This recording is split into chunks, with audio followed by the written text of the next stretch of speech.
Thank you, Dr. Abner. Hi, everybody. My name is Rich McGee. I'm Desiree's husband and Daphne's father, and I'm here to introduce our next speaker, who is Dr. Nita Zadeh. Dr. Zadeh is a medical geneticist in the Division of Medical Genetics at CHOC and director of the NF Clinic at CHOC and the director of the Molecular Diagnostic Laboratory at the Genetics Center. Dr. Zadeh joined the medical staff after completing her internship in residency training in pediatrics. She also completed a fellowship at Stanford and at UCLA in clinical molecular genetics. Dr. Zadeh received her medical degree from UCLA School of Medicine. She's dedicated to clinical excellence and is a board-certified clinical geneticist. She is a fellow of the American College of Medical Genetics and Genomics and the American Academy of Pediatrics. Today, Dr. Zadeh will be talking to us about a diagnostic odyssey pathway from symptoms to diagnosis. Dr. Zadeh, the floor is yours. Thank you so much. What a kind introduction. Let me just make sure you can see my screen. Can you see the slide okay? Yep, looks good. Wonderful. So thank you again for the kind introduction. Thank you to the organizers for having me as part of this symposium today. I'm really honored to be here. As it was mentioned, my background is in clinical and molecular genetics, and the topic I'll present on today is really the diagnostic journey of our patients and families, often from when symptoms present to when we actually start to see genetic test results. So here is a brief outline of what I want to cover today. We're going to start with our patient case and then follow with a little bit more explanation on the technologies used to achieve that diagnosis of a rare genetic condition. I've included this really beautiful picture here from NORD, as I thought it was a nice illustration of the diagnostic odyssey that many patients and families travel through in order to reach a diagnosis and treatment and hopefully support and cures. Many, as many of you know, will not have a straightforward pathway, and many have not yet reached the end and are still on their journey. So I walk this journey very often with so many of our patients and families and wanted to present a patient case today, which is a good illustration of this. So our genetic service first saw this male infant on day of life 8 while he was hospitalized in our NICU at CHOC, and he was presenting to us with a smaller body size, so microsomia, and then a small head size or microcephaly. He also had a difference in the hypospadias, so where the urine stream came out was kind of located differently, and also had a congenital cardiac defect. And so the NICU team was worried that maybe there was an underlying genetic condition, and so they called us. At that time, the baby had been born 3 weeks early. It was mom's 8th pregnancy, second life child. She'd had 6 miscarriages before. It had been a C-section delivery because of low amniotic fluid, and because of that, the baby remained in this breech presentation, couldn't be delivered naturally. Birth parameters, as I mentioned, were small across the board. So this baby was measuring average for a 30-week preemie rather than a 37-week infant. Otherwise, mom's prenatal history was very unremarkable, except they had seen a 2-vessel cord on the ultrasound and that the fetus had been measuring smaller. At the time that we saw this infant, we said, let's do something called a chromosomal microarray. And I'll kind of go into what that is in the next few slides for those that may not be familiar. But unfortunately, not everything that we request is immediately performed, and that was the case here. So we then did not have the opportunity to see the patient again until he was 16 months old, and he was actually admitted to CHOC for failure to thrive and a low platelet count. So at the time of that evaluation, this was a summary of what was now happening in the child's life at 16 months of age. On one side of the screen, you can see, I believe it's on the left, all of the pertinent history and medical findings, as well as developmental history. So in a nutshell, this child was globally delayed. His gross motor ability at 16 months was only at a 6-month-old level, and his speech ability was right around 12 months. And then the pertinent physical exam findings, I won't read this slide to you. I think you can see that the growth parameters were still staying small for age. And then now we were seeing an unusual skull shape, the kind of a triangular shape to the skull, because the suture that is along the forehead had closed a little bit early and made the facial features a little bit different from family members. And then when we looked inside the mouth, we saw that the uvula was kind of split or different. Overall, the child's muscle tone was low, or there was some central hypotonia present. So because there was all this multisystemic involvement, you know, it really makes us think that there's likely a genetic cause for all of this, and that we really needed to provide more to the patient and the family. We really needed to help them continue on their diagnostic journey. So for every patient and family that we see, we draw a 3-generation family tree. So we know within 3 generations of our patient what other hereditary conditions could be present, and this can be often very helpful for us. So our patient is at the bottom of the picture. It's shaded in, and then there's an arrow pointing to him. And then you can see that everyone in the family is healthy. The patient's mother had a number of prior miscarriages that was thought at the time to be secondary to uterine abnormalities for her.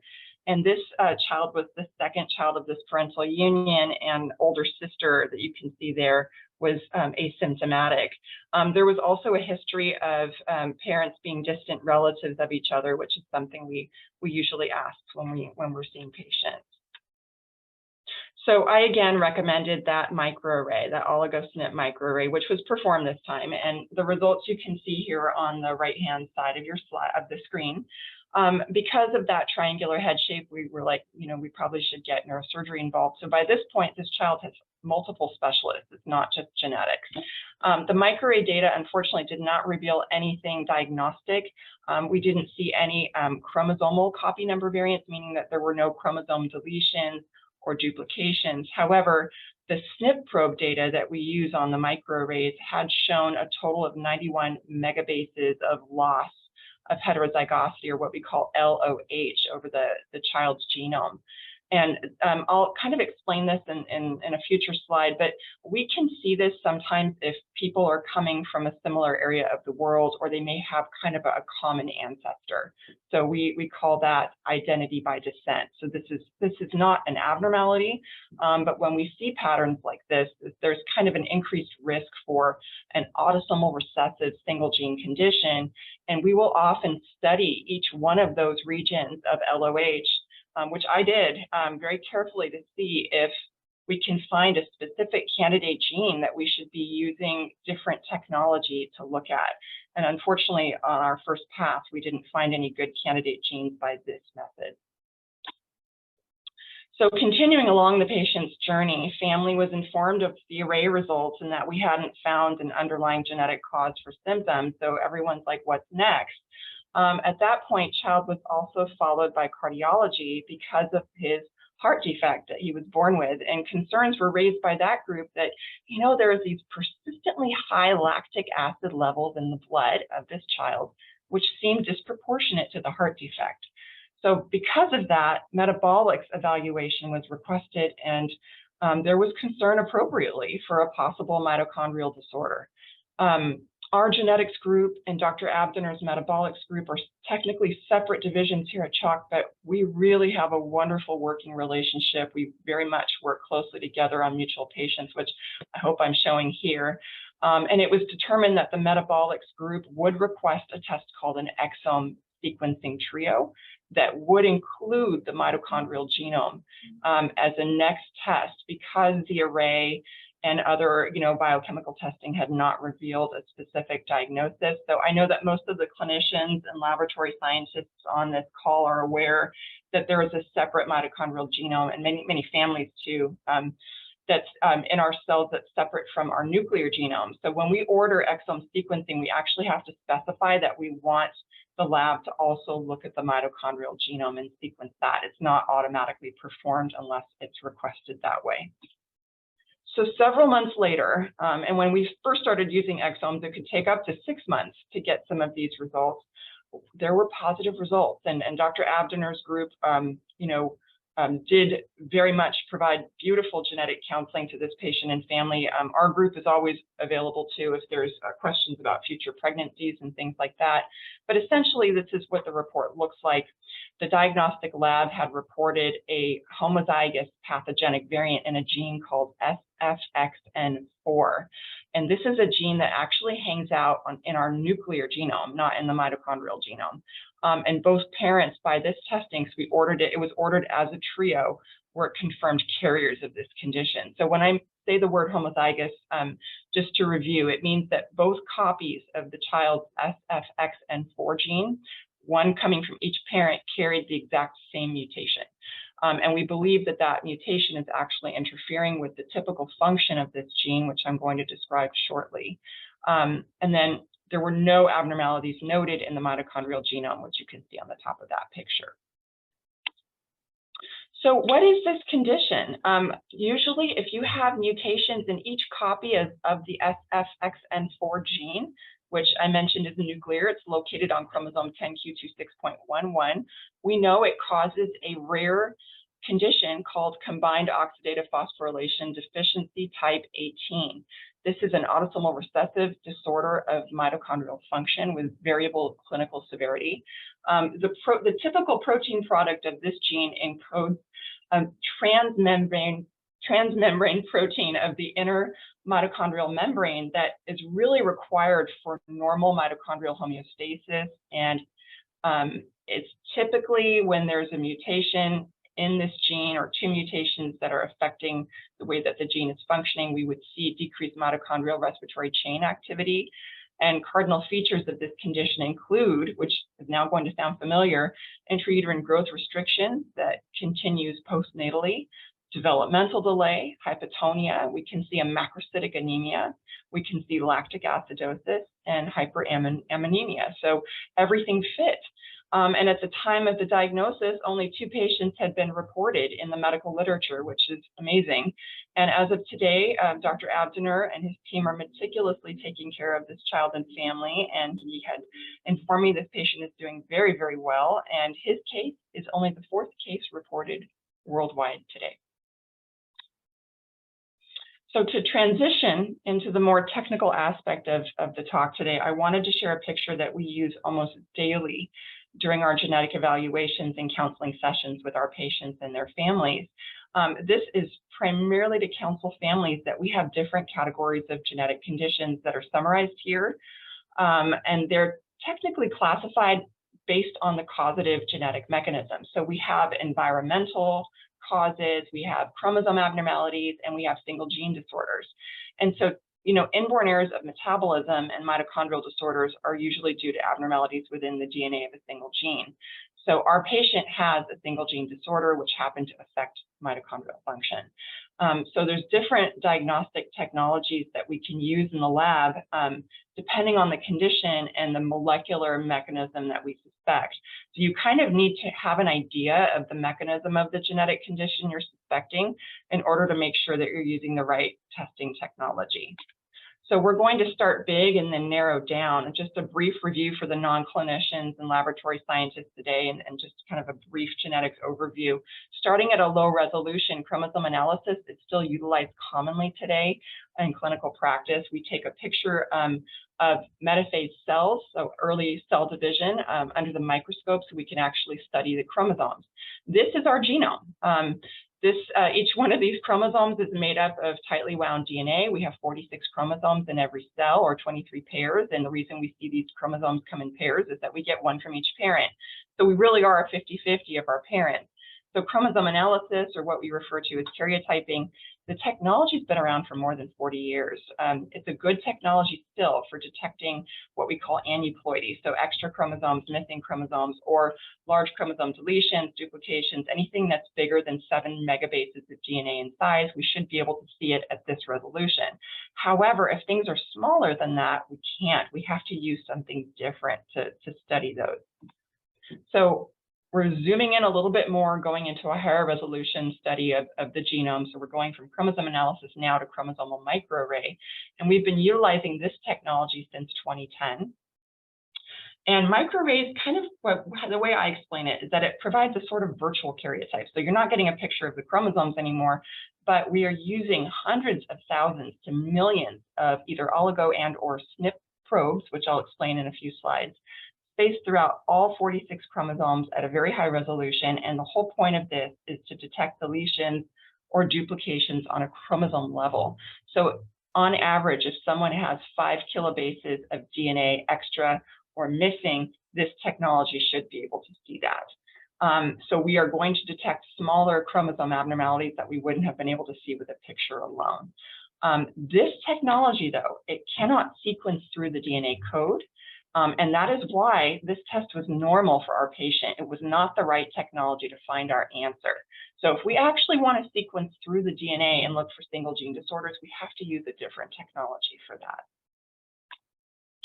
So basically speaking, our patient had a SNP microarray, and this array is utilizing a specific probe that is called a single nucleotide polymorphism, or a SNP. And SNPs are essentially a single nucleotide, or what we would say a DNA letter change in a specific defined location in our genome. SNPs are great markers for looking at genetic regions known to be associated with disease. And the whole point of this is, we're trying to identify genes that we should be studying more that could indicate an autosomal recessive condition. So SNPs can technically identify if there's the presence of what we call loss of heterozygosity. So if you guys remember your Punnett squares from school, this is when the allele coming from mom and the allele coming from dad look the same. So loss of heterozygosity means that there's no variation between the parental DNA or the parental chromosome. So in the Punnett square, it would be the big B, or little b here. It's not abnormal, but when we see things like this, it makes us think maybe we should be looking at these regions to find a candidate gene. Of course, our patient's LOH regions on the array, which I included again here, did not actually harbor what ended up being his causative gene for his diagnosis. So the technology is good, but it's not always 100%. Okay. So now I think we need to focus more on the DNA level, which we now do by either next generation sequencing or Sanger sequencing. And at CHOC, we have a very unique ability and have been able to use whole genome sequencing in certain inpatient situations, as well as whole exome sequencing, mostly outpatient situations, to try to diagnose rare single gene conditions for more than 5 years now. And I really just wanted to say I appreciate the efforts by the CHOC research team to allow this possibility for so many of our families. It's really been a game changer for us, also in genetics. Just to mention, an average healthy genome is comprised of about 2.9 billion bases of DNA, which are approximately 22,000 genes. And when you look through that DNA, 3.3 million variants are usually there compared to the reference genome. So sequencing through this is quote unquote the easier part, although it's very, very technical. The challenge really is in the interpretation of the data. So looking for a rare genetic condition this way has sometimes in the past been alluded to maybe looking for a needle in a haystack.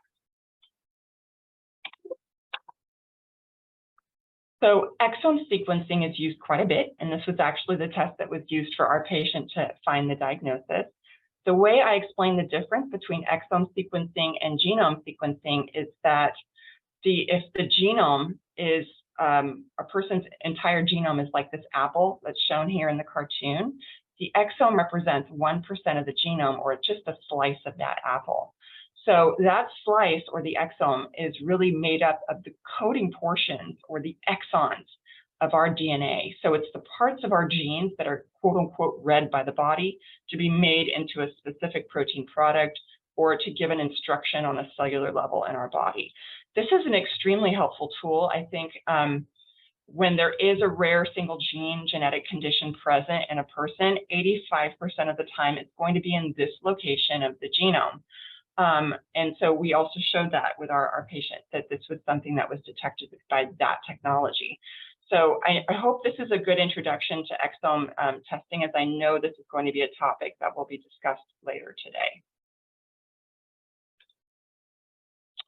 Multi-gene panels, whole exome, whole genome sequencing is performed by next generation sequencing technology, or NGS for short. And this is a whole separate lecture.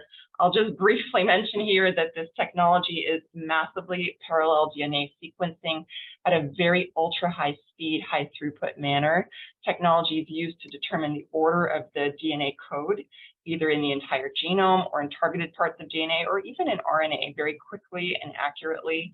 We can sequence a region of DNA that's of interest 10 times, 30 times, 100 times, 1,000 times, depending on what it is we're looking for. Prior to the invention of this technology, there was no reasonable way to study the genome in a very fast, cost-effective, and accurate way. So on this slide, there's an example here that I'm trying to show that is what a single point mutation would look like on next generation sequencing technology. And then most diagnostic labs are still using Sanger sequencing, which is that bidirectional sequencing, as a confirmatory method based on the NGS data, just to make sure that the result that's being given back to the clinician and the family are highly accurate. So this NGS sequencing technology was what we were using with the exome test for our patient to identify what the diagnosis was. Dr. Zadeh, apologies for the interruption, but you're at the conclusion. Yeah. Great. Yeah. So I hope I've illustrated today that families of children with undiagnosed genetic conditions often face an uncertain, unpredictable journey or diagnostic odyssey. On average, it can take us 8 to 10 years to identify a rare genetic diagnosis in a patient or family. We often need a multidisciplinary approach. Genetic testing is really an integral part of how we practice medicine across all specialties. And having good and ongoing communication with families is important. So even after a diagnosis is made, there's still so much to do together as the journey continues forward. It allows appropriate genetic counseling, recurrence risk. Identifying the causative gene may also allow patients and families to participate in research and clinical trials. We are always so encouraged by our patients and their families, and their hope and perseverance to the new treatments and cures is absolutely amazing. And the symposium today is evidence of this. So I thank you for your time and for allowing me to be a part of this.